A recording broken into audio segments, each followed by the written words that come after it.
Jesus of Nazareth, was he really the Son of God, or maybe just an alien among us? Could patterns in British field be attempts of communications of unknown beings? Will 13 skulls reveal the answer about life, the universe, and everything?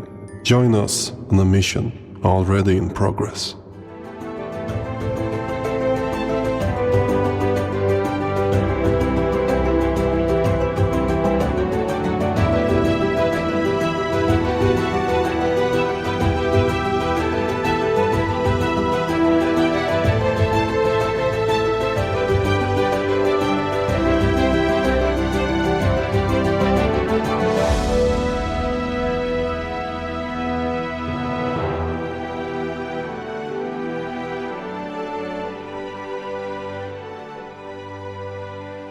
Hi, hello and welcome to Digging Up Ancient Aliens. This is the podcast where we examine the TV show Ancient Aliens. Do the claims hold water to an archaeologist, or are there better explanations out there? I'm your host Fredrik, and this is episode 6, The Mission, part 2. So, we're still trying to figure out why the aliens are here. If you missed part 1, you could just hit pause and go back right now. Or stay. You have missed a few things, but nothing that would make the narrative here fall completely apart. So if you don't remember or haven't gotten around to listening to part 1, this episode is trying to explain why the aliens came here. The main theory I figured out is that the aliens need gold and come here to mine said gold.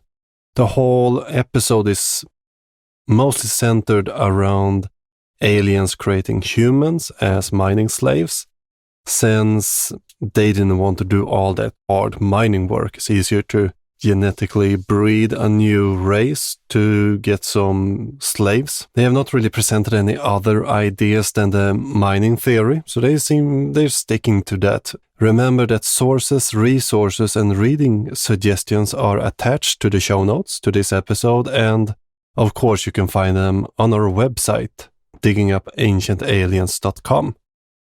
There you can find contact info if you find any mistakes or have a few suggestions. If you like the podcast, I would really appreciate if you left one of those fancy 5-star reviews. I thank you by name in the next available episode. But let's dig down and continue. Okay, so when we took a break in the last episode, they were talking about Huang Di's birth, and a bit different version from the one in an earlier episode.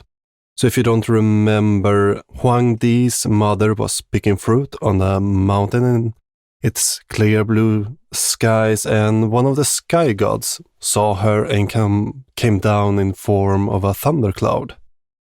She got scared and fainted, and when she woke up, the sky was clear, and of course she was pregnant. You know, just as the Jesus story. Not my words, the episode's words there. But if you know the Jesus story, you know that the birth of Jesus is, well, it's only mentioned in Luke and Matthew to start with. In Luke, we have the angels who comes down and speaks with Mary, and in Matthew, we have the angels not speaking to Mary, but trying to calm down Joseph for obvious reasons. Neither of these accounts contain any dragons, mountains, or thunderclouds, to my knowledge, and I went back and reread them just to be sure if there's nothing I had missed.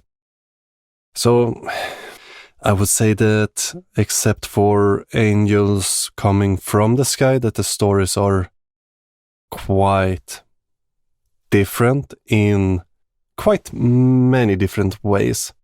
And if you remember, this is a different story compared to the one we heard earlier about Huang Di. Then he came down in the belly of the dragon and did a lot of things, hunting people or hunting monsters, creating, writing, all of that. We skip over that. And we dig down in a bit more in the details surrounding this story in episode 3. So if you haven't checked that one out yet, you should. Maybe not now, but you can do that later. But this part is basically filler, I assume, to get to the 1 hour and 30 minutes mark that they've decided to have for this season. We won't really talk more about Huangdi or Jesus for that matter, or at least in this episode. We'll revisit Jesus in the next one, actually. So, spoilers. No. But we have Arthur D. Horn, who goes on about God's breed with humans to get a race to control. So I guess that's a bit of the tie-in for the Jesus, maybe. We have, again, Childress coming in saying that myths are based on something real. Again, we're trying to rewrite the dictionary a little bit. I'd argue that the word myth, implying that parts or the whole story is not necessarily true. Many would, example, call the Norse stories about the Norse gods for myth. They are not intended to be taken literary as a true account, while the stories in the Bible are supposed to be taken literal as historical events, and therefore would create a bit of a fuss if you would call that a myth.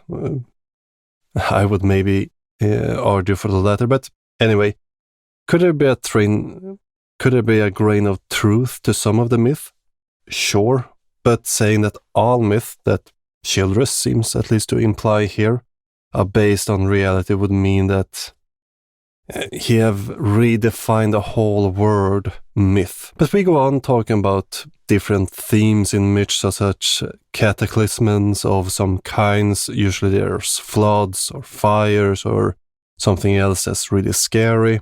The show then brings up that in the Hebrew Bible, God punishes the Hebrews by a great flood. It's a bit selected from the show. If you read the Old Testament, you will encounter a lot of punishments from God.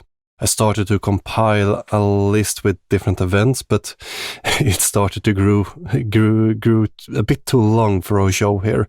So maybe I will finish it up and add at the bonus section at diggingupAncientaliens.com at a later point in time. But they continue from this on to the thing that you can start to suspect that they're fishing after, the flood myth. And they talking about that there are numerous mythical texts containing these different myths about floods, and they don't specify where, who, from, where, or really anything. They just say that there's plenty of them.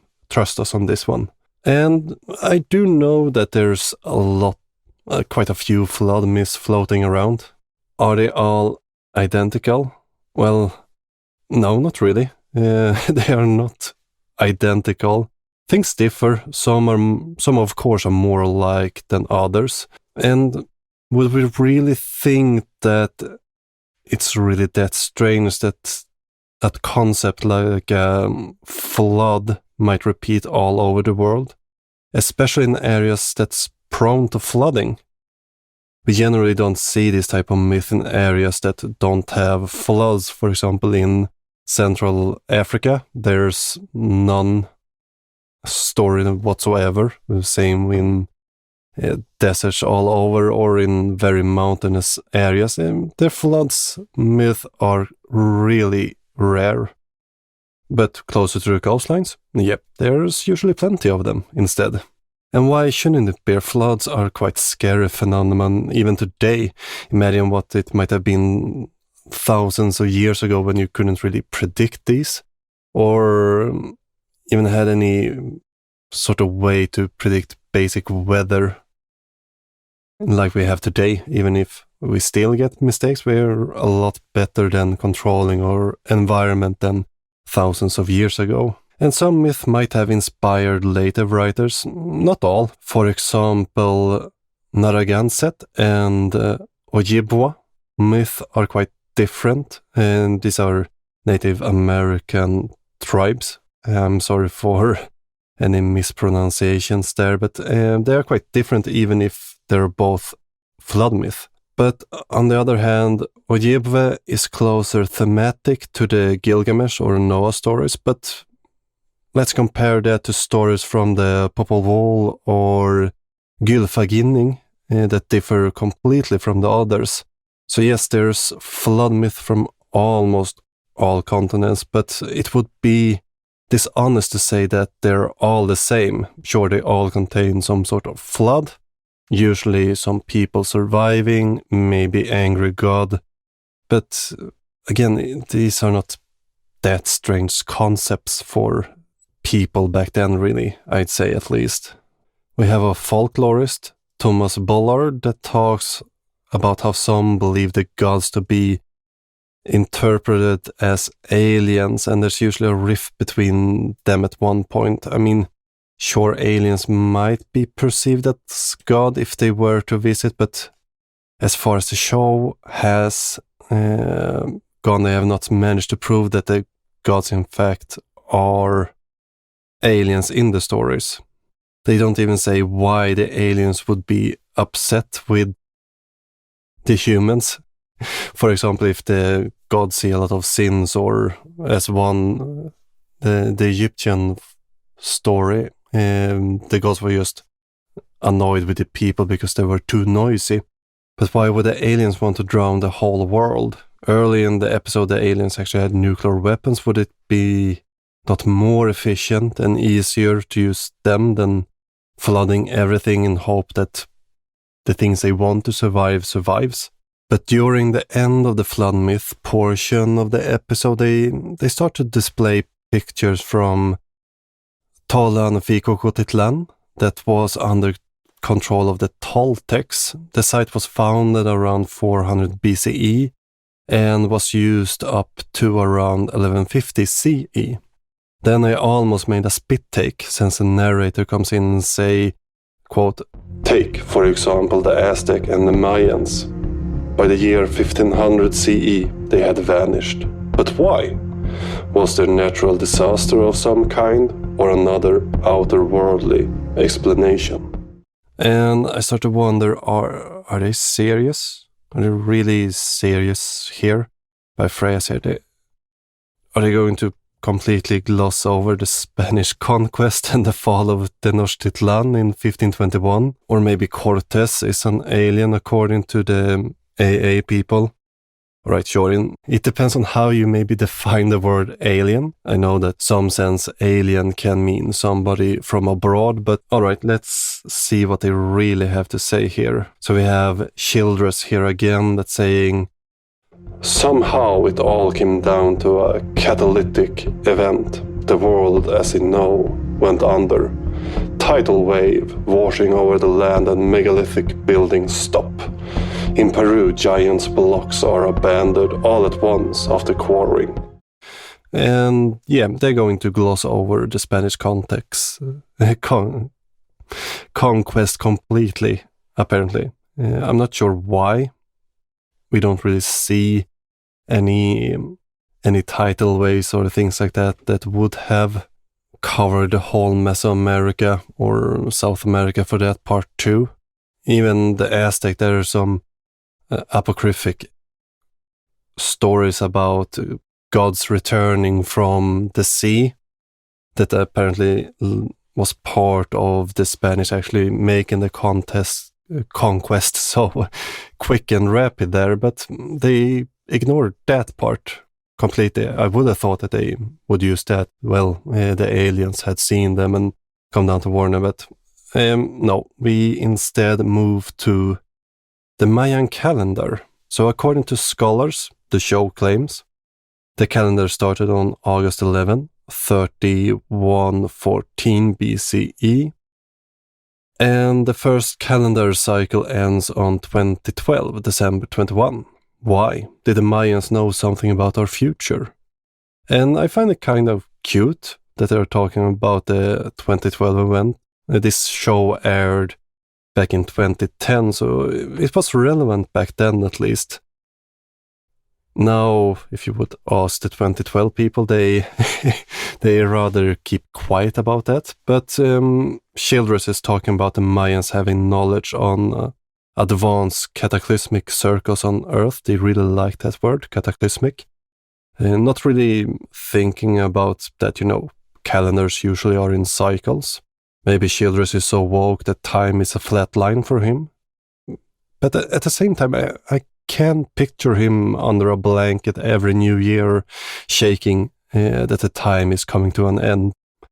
Okay, let's move on. We can talk a bit about the Mayan calendar. I actually do remember back in 2010, 2012, when the fuss was maybe the biggest about this. I actually did try to stay up there on December 21st to celebrate the end of the world, but then I remember that Sweden and Mexico are about 6 hours apart.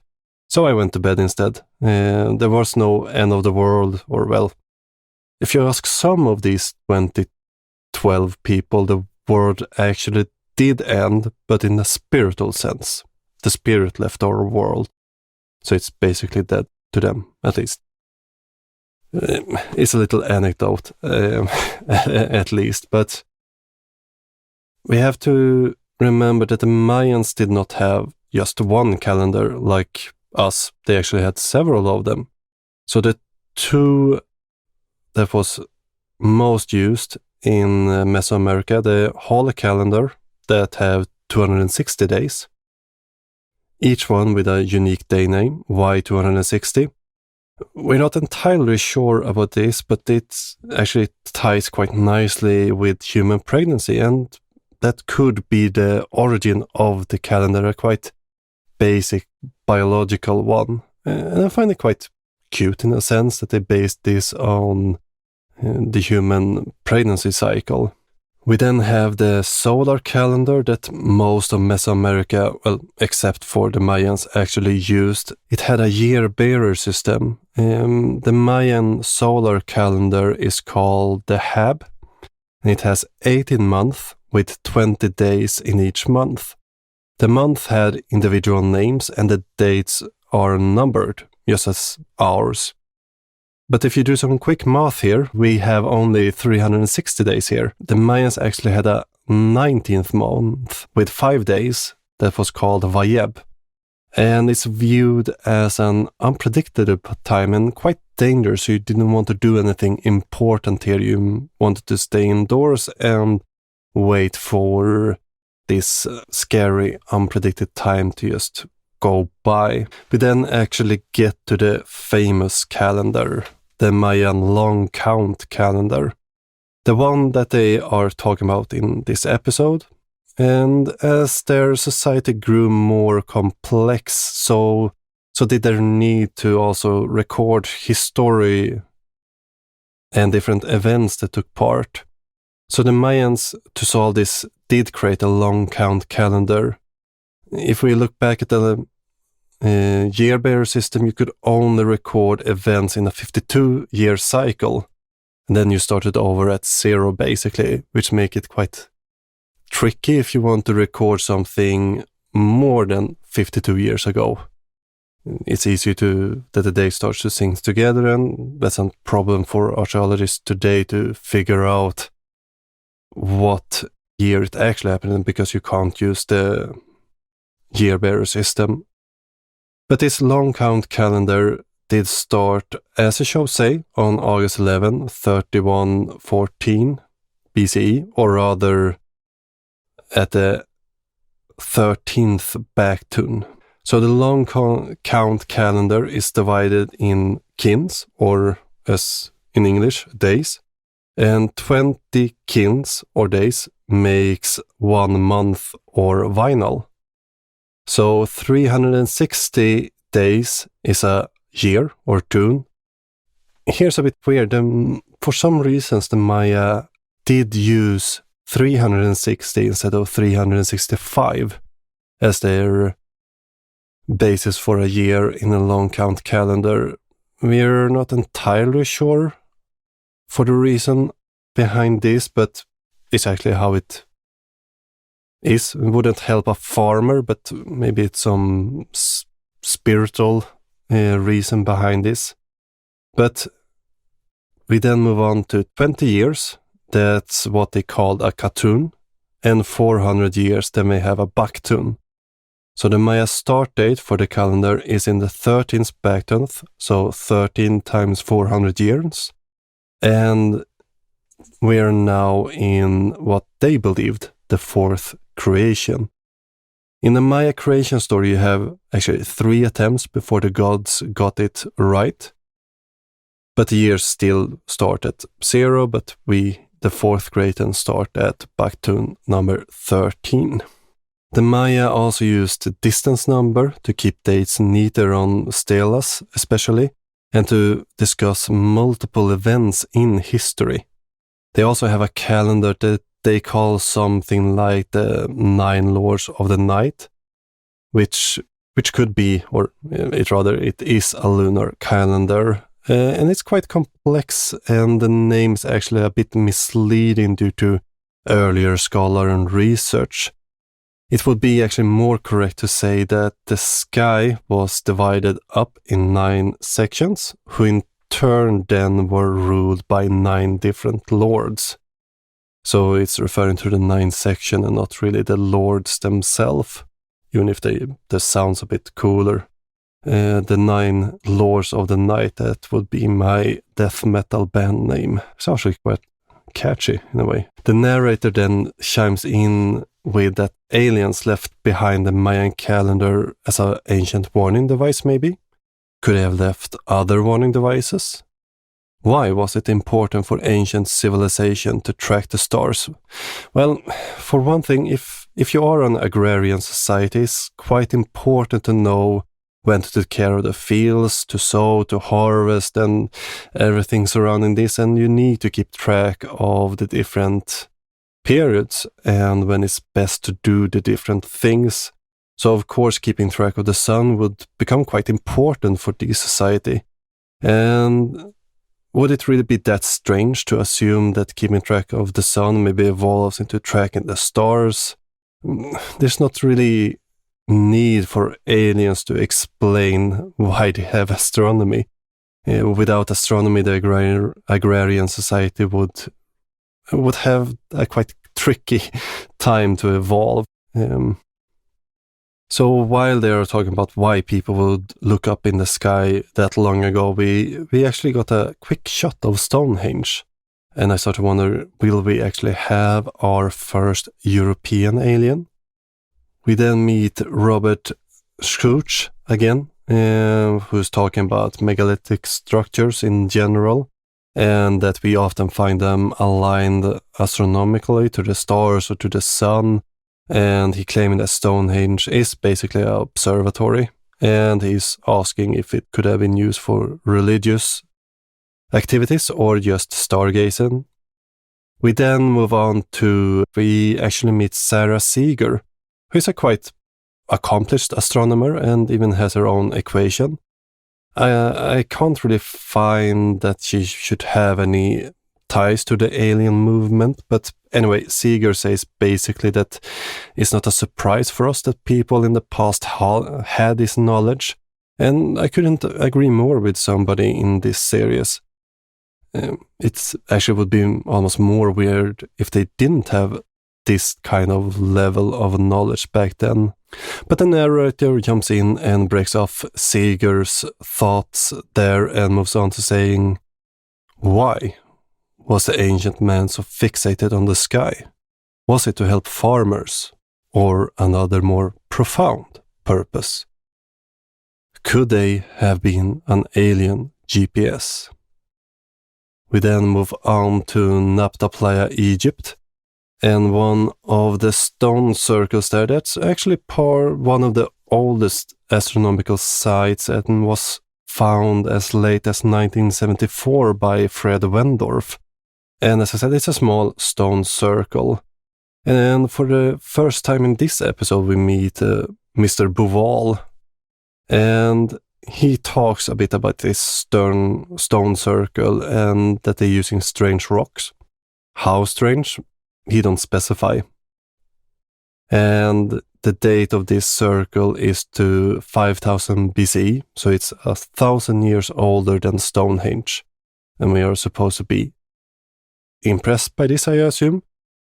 But they leave out the Manjadra on Malta that was built in the 4th millennium BCE, or maybe the Gosek Circle, where the earliest date would be around 4900 BCE.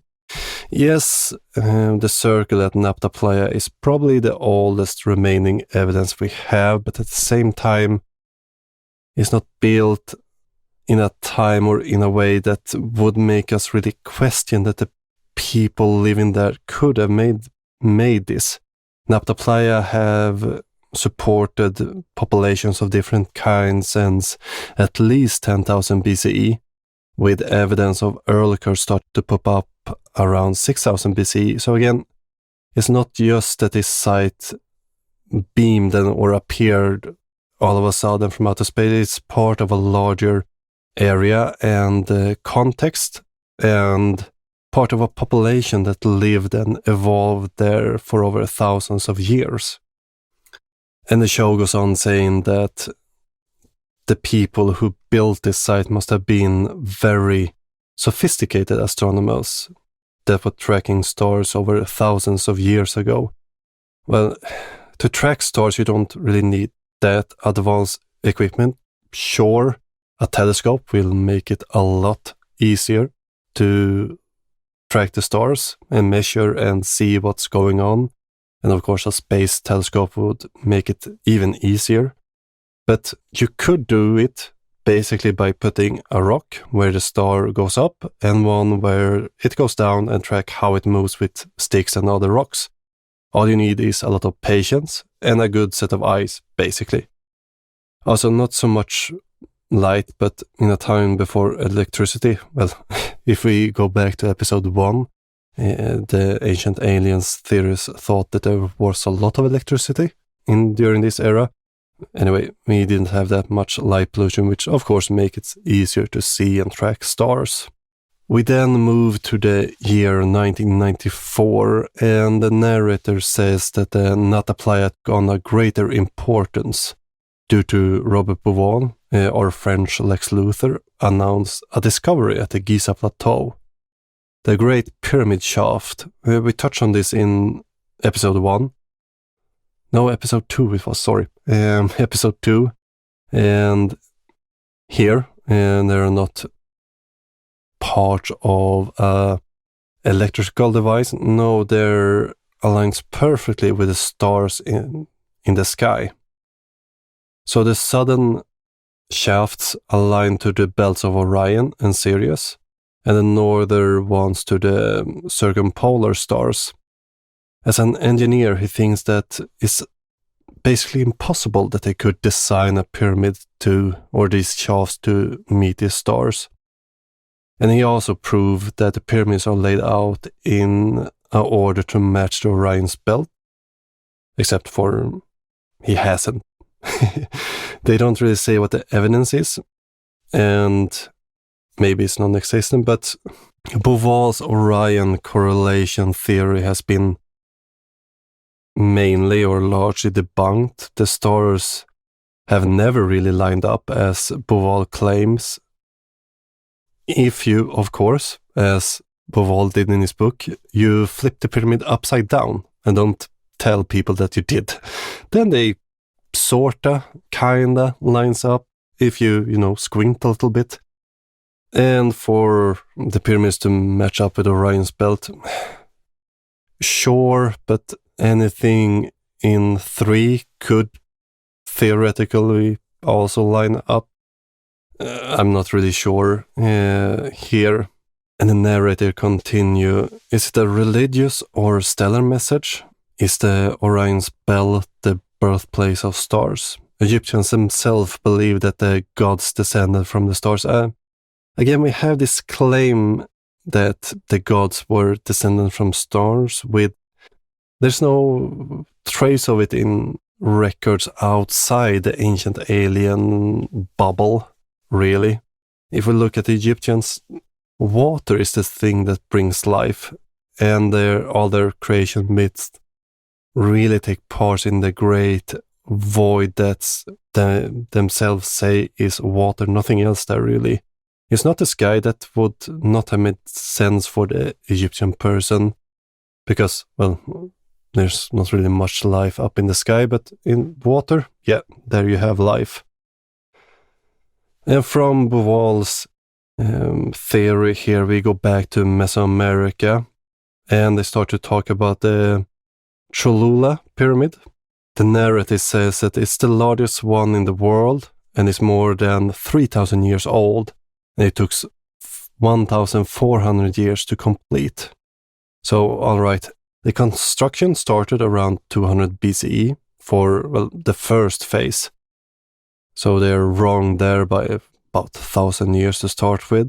Then the pyramid was built in 4 phases and was abandoned before the Spanish came. So this part they got quite wrong, to be honest. But sure, the base of the pyramid makes it the largest pyramid in the world. Not the tallest, that would be still Khufu's pyramid in Giza, but this is volume-wise the biggest one. But Giorgio move on, even if it doesn't look like much. It is the largest monument ever created by human hands. And the narrator chimes in, originally built by the Olmecs, it was then added on by the Toltec and the Aztec, along with the history of bloodshed. They also had knowledge about the stars, I assume. And we have Michael Cremo chime in. It is interesting to think about what the Aztec people thought about its origin. They did not think it was built by humans. According to the ancient Aztec tradition, the Cholula pyramid was built by a being they called a giant. If you look at the Aztec cosmology, you'll see that these giants were identified with different celestial objects. The one in particular is identified with the planet Venus. Not to say that Cremo here is wrong, but he is quite wrong. The Aztec has nothing to do with the pyramid, really. The pyramid's name really translates to handmade mountain. So if the gods would have been responsible for it, it would not have made sense to basically name it mountain made by man. Cremo doesn't specify where he got all of this information, but I have some idea, to be honest. It's not a nice or especially bright place. Anyway, the narrator then jumps in, claiming that both the Aztec and ancient Egypt charted the cosmos thousands of years before European astronomers. Wait, hold up. These are not cultures that existed at the same time. Even more strange is that the culture was half a world apart. And a couple of thousands of years too. They're starting to get lazy here, to be honest. And if you didn't think that was crazy, you should hold on to your socks, because we have children who say, quote, mainstream archaeologists are telling us that these civilizations around the world, in Americas, on remote Pacific islands, in Asia and Africa and Europe, that they are all disconnected with each other, and that there wasn't some contact with South America and Egypt or any of this ancient civilization. But really, it has to be the other way around. All of these ancient civilizations were connected in some way. Well, sure, some cultures have been separated, but yeah, many of them had contact, and we actually see this in the records. And it's really dishonest by Childress to paint a picture like this. Childress seems to think that it's impossible for an idea to grow in different locations and at different times. Therefore, everything needs to be connected according to, well, him at least. But to be honest, if you want to build a big building, you would use something hard to make it last, like stone, for example. You would also want to use a shape that makes it easier to build tall and for it to stand up and don't fall down, such as a triangle. The heavy mass in the bottom and less, of course, at the top. I could agree that it would be strange if we had skyscrapers built with modern materials just popping up in the ancient era, but we don't. We have larger buildings made with tools and knowledge that would have been available to them. But the speaker goes on to say that if these sites are connected, how and why? They then show the Arizona Lights or the Battle of Phoenix from especially 2005 and 2001 for reasons, well, beyond me at least. But yeah, these lights have been quite bunked, and most agree that it's explained by the US Army dropping LUU-2B/B illumination flares in the area. We leaving the pyramids behind where we had them. I'm not entirely sure there, either to fill some time or to show that the civilizations are more connected for reasons beyond me. I'm not sure how these fit into the mission part, at least, of the story. If you have any ideas, let me know your theory and we can see if we can solve this little thing. We then go to Wiltshire, England, the same as for thousands of years. Little stone walls, green fields, and of course an abundance of peace. Home to many sacred sites. And I really, at this point, hope that we would see some European aliens, but sorta, kinda, not really. We meet Susan Taylor, who is a producer, director, and most important, a crop circle researcher. And she talks about known sites in the area such as Stonehenge and Silbury Hill. Taylor seems to hint that this area would have a denser collection of ritual sites compared to other parts of the UK. Maybe, but not to the extreme at least. We then move on to what, as soon as I saw her title, I assumed what we would talk about. 1978. This area was the site for a controversy that persists until today, and it's of course crop circles. So let's see what we have here. They parallel this to the Nazca lines, of course, since it's only visible from the air, and so is mostly the Caron Abbas giant, but I don't hear talking about that figure here. Not sure what it would symbol in that case, human booty call. I'm not sure. We then have our on-call folklorists that talk a bit about the moving devil who was an occurrence in a brief mention in England, and I can see why they would want to use this. It would be a way to say, hey, look, this has been going on since the 1600 CE. But the story is not that patterns or something like that appeared in the fields. No, that the devil apparently came up and moved the field in a night. So no patterns, it's just a moved field, harvest field, done over the night, and it was the work of the devil. But sure, crop circle enthusiasts have tried to tie this little story to the UFO lore. And they continue to talk a little bit about crop circles, and then UFO enthusiasts flock to the area. And each year the patterns have become more intricate. And they also show the Westbury White Horse on the screen. I assume that the people wanted to tell their alien overlords about the nice horse they saw the other day. Maybe. Again, not the giant. Not sure why. So why England? Was it a way to contact us, or is it associated to Stonehenge? And according to Childress, they choose sites in this area because it has a strong earth energy connected to the sites. So it would be signals and ancient writings. We have Taylor again. The crop circus takes us back to a time where science and spirit was together and we were all whole. Yeah, I'm not sure there, to be honest. We have Linda Howe again. We met her earlier, a few times actually.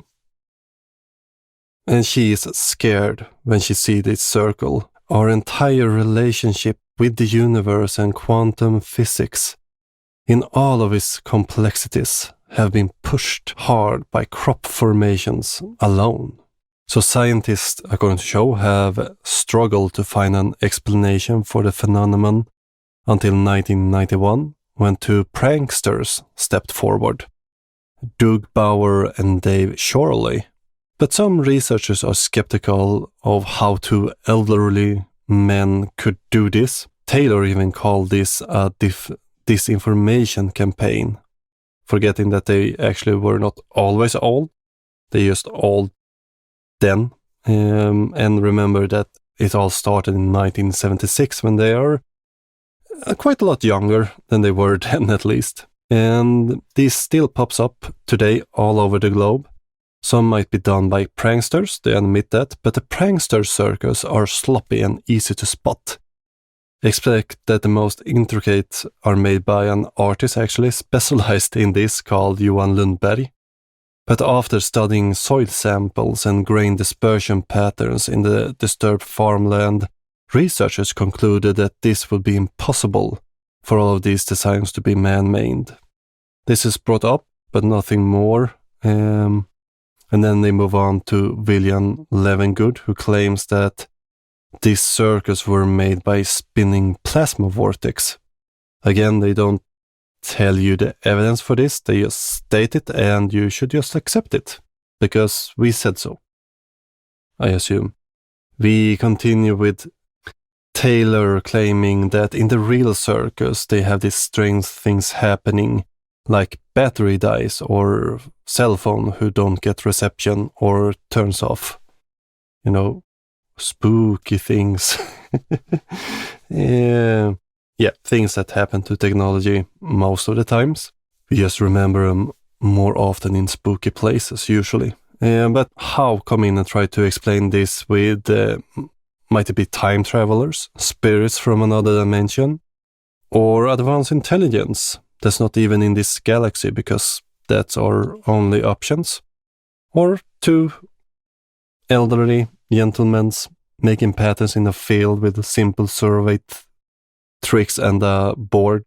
And we leave that part of the story hanging right there, because we will move on even further back in time, to a simpler time, to 1924, and to beliefs. And of course, when I say beliefs and 1920s, you will probably go, I know where this is going, and you might be correct. We are going to talk about Michael Hedges and the Hedges skull that inspired that very unfortunate fourth Indiana Jones movie. Did you know they're making a fifth? I'm a bit scared, but at the same time, can they make it worse? I just came to think about the South Park episode where George Lucas and Steven Spielberg are doing unmentionable things towards poor Indy. Yeah, I'm starting to get that feeling, but I think I read somewhere that Spielberg would not be part of the movie. I might need to double check that, but anyway, I digressed quite a lot there. We meet Bill Homan, who tells the story of Anna Hedges, and especially on how she found it that they were out on a dig site in Belize, and she climbed up on a pyramid and found a little hole, and she looked down into the hole and she saw something shimmering, and she was lowered into the hole, and when she came up she had a crystal skull in her hand. And we move on to Philip Coppens, who claimed that this is the only crystal skull who is anatomically correct, except that it lacks sutures. So sutures are the little lines on the cranium. You have usually 3 of them from when the brain, or not the brain, the cranium grows together, it solidifies. So in young people, these seams or sutures are usually not open, but a lot softer, giving the skull a bit more room to grow as the brain does. Anyway, but this skull lacks sutures, so whoever carved it must have known that the creature was not born, or the sutures were too hard to make for them. I'm not sure. And they claim that local tribes thought that their gods had returned. The high priest put a skull in the altar, and the Mayan elders thought that 13 skulls were buried around the earth, and 7 of them have been found. We have a Sherry Whitfield, who is one of the caretakers of the skull, claiming that the quartz that it's made of is so high in density and the frequency that it has to be from another plane. And the native people took care of it because they could feel this energy. Again, we have this, maybe we shouldn't go with the native people that are more in touch with the Mother Earth kind of vibe. It sounds quite bad today, to be honest. So what are the origins for the skull? Scientists actually proved that the skulls at both a few museums, especially the British museums, are not real pre-Columbian artifacts. And could the heads be fake? And the show then talk about some tests made by Frank Dorland in the 1960s, and the show wants you to think that Dorland is part of the Hewlett-Packard Company.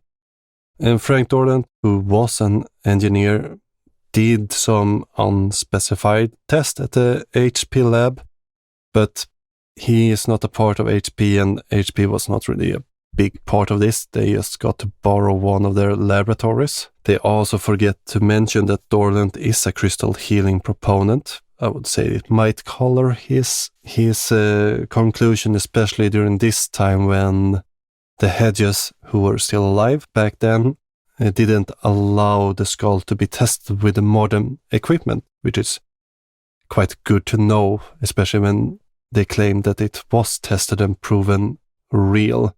There's also claims that the temperature is always the same. It doesn't matter if it's heated or chilled. And it's important, especially to the AA proponents, that it's carved against the lines of the crystal. Not sure where any of this really comes from. I'm not sure where any of this comes from so far, to be honest, but Coppens feel that established academics are not using all the available evidence, and that this have ruined their conclusions. Since we weren't allowed to test it for quite some times, we didn't have all available evidence, and even so it's been quite established that the skull was bought by Hedges from an art dealer by the name of Sidney Burney at a Sotheby's auction on October 15th in 1943. And we can quite confidently say, well, with this in mind, that the skull, as the others so far, is a modern creation. As I said, for a long time we were not allowed to do tests with modern equipment, but 2007, 2008, the Hedges has both passed, and one of the caretakers actually took it to the Smithsonian's, and there they did a SEM study, and they could actually prove that this skull is completely a modern creation. But we have Sherry Whitfield, one of the caretakers, in 2010, not thinking that anybody would knew about this study, who again came out before this episode, that the skulls weren't actually created by aliens. That would be ridiculous. It was created by people who hold the messages from the aliens. So it would be coded into the skulls, basically. And Whitfield continues, in the stories there are 13 skulls, and when all of them come together, there will be a change in the world. Giorgio come in and have a different take on it. He claims that there's 12 worlds out there, and we are the 13th planet, and our planet is Planet of the Children. And if you would combine the 13 skulls, we get all the info about the other worlds. So then we have Childress chiming in, and he contradicts Giorgio a bit, who again contradicted Whitfield in a sense, but Childress say that all the skulls have this information stored in them, and since IBM has proved that quartz can store millions of gigabytes of information, and if we could read this, and especially if we could bring all the skulls together, they would start to interface and connect and duplicate the information to each other somehow. For the quartz storage capacity, the closest thing I could find is 5D optical data storage. So in this technology, you use a nanostructured glass to permanently write data into what they call crystals. And one of these crystals could store up to 360 terabyte of data. It's quite impressive, except the data can't be rewritten, but useful to store large quantity of databases for the future on. Anyway, they then move on to talk how skulls are important to the Mayan. Yep, they had human sacrifice and skulls, quite a lot of them, but it's not anything weird, and they don't really dig deeper. They just say, look, Mayan has skull, here's a crystal skull. Somebody said that they found it in Mesoamerica, therefore it's true, I think. The connection is at least to them, but as I said, we're quite sure that all of these crystal skulls are forgeries, or not really forgeries, but they are made at a later point. I don't think the intention was for it to be part of a scam, but they ended up there.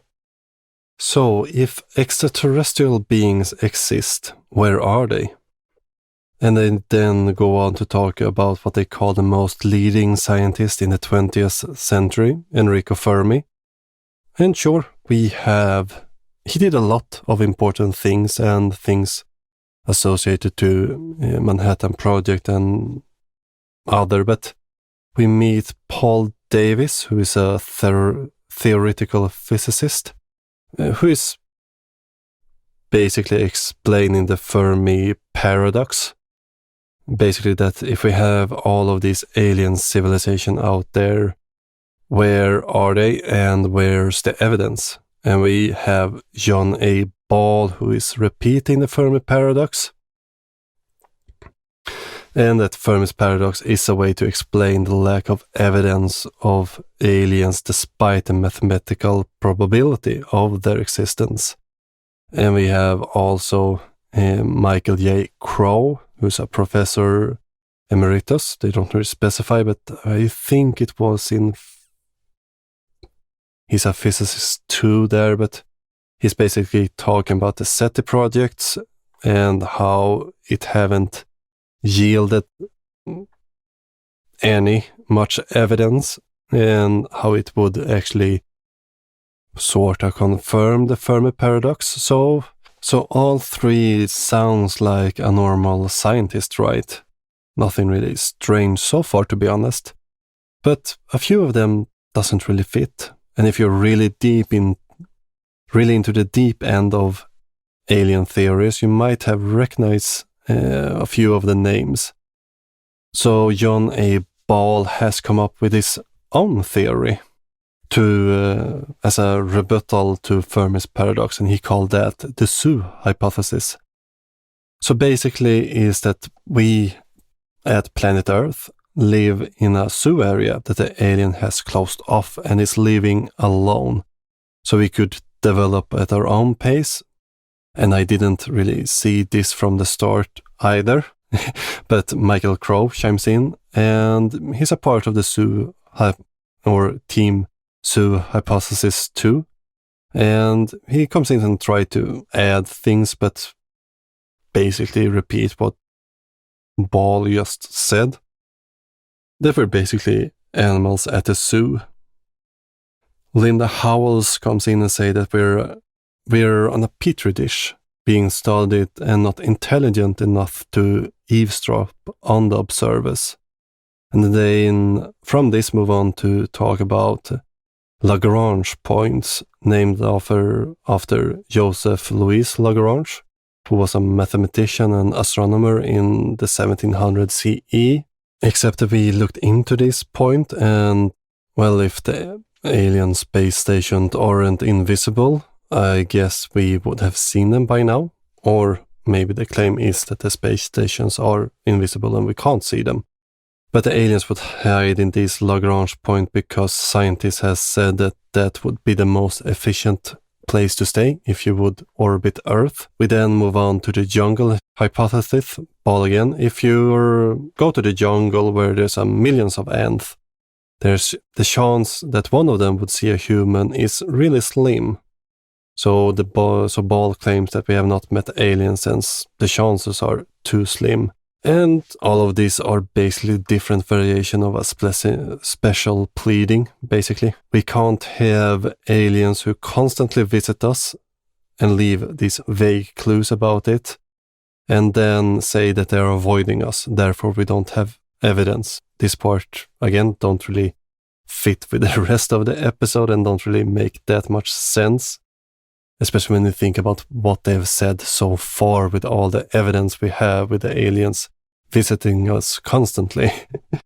But Howell comes in and trying to solve this by saying that the aliens used to visit us, but lately they don't want to because they think we need to grow up. And the narrators realize that, wow, this maybe is a bit too weird. So he move on that summarize that we have these theories that the aliens keeping the distance. But what if they didn't?